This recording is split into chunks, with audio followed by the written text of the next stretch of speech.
কথা অগ্নির মায়ের কথা শুনে ভুল বুঝে ক্যাফে থেকে চলে আসে এবং সে কাঁদতে কাঁদতে বলে, আমাকে তো এবার গোবরডাঙ্গায় চলে যেতে হবে, আমাকে চলে যেতে হবে।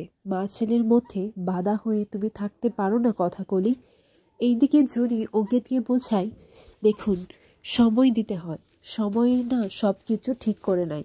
আর আমাদের বাড়িতে যদি কখনো অশান্তি হতো, আমি মা বাবা সবসময় কথার উপর ভরসা রাখতাম আর ও সবটাই ঠিক করে ফেলতো। তাই আপনিও সময়ের উপর ভরসা রাখুন। এরপর অগ্নি, প্রত্যয়, অ্যানি, প্রি সবাই সেখানে চলে আসে। আর অগ্নি এসে বলে, কায়দা কানুনের কোনো মেম্বার যদি খারাপ থাকে তাহলে বাকিরা কি করে ভালো থাকবে বলতো? আর আমি যদি খারাপ থাকি তাহলে তোরা কি ভালো থাকতিস? তখন অঙ্কিত বলে, তোকে তো ভালো থাকতেই হবে বিগ্রু, তুই তো আমার লাইফ লাইন। এইদিকে অ্যানিকে বোঝাই যে, শোন, সময় তো আর সবসময় এক থাকে না, খারাপ সময়টাও দেখবি একদিন ঠিক চলে যাবে। এরপর প্রত্যয় বলে, তোরা কেউ লক্ষ্য করেছিলিস সবাই যখন চলে যাবার কথা বলছিল তখন প্রি বলেছিল ভ্যাবলাচরণকে নিয়ে চলে যাবে, আর এটা নিয়ে সবাই মজা করতে লাগে প্রিয়ের সাথে। এইদিকে অঙ্কিত জুনিকে বলে, ধন্যবাদ আমার পাশে থাকার জন্য। আর আমাদের অগ্নি ভাবতে লাগে যে এবার তো আর কোনো বাধা রইল না, মায়ের পছন্দই হচ্ছে কথা, তাই আমার মনের কথাকে বলে দেব। এইদিকে কথা অগ্নির সাথে যে সময় কাটিয়েছে সে পুরনো স্মৃতিগুলোই সে ভাবতে লাগে এবং এটাই ভাবতে লাগে যে আমি আর এখানে থাকবো না, আমাকে তো চলে যেতেই হবে। আপনার নতুন জীবন শুরু করতে গেলে তো আমাকে এখান থেকে চলে যেতেই হবে পাচক মশাই।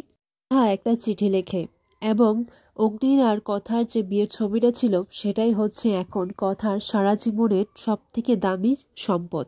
আর কথা এটাও লেখে যে এখন আর আপনাকে কেউ বলবে না যে পাচক মশাই কফি খাবেন না, এটা করবেন না, সেটা করবেন না।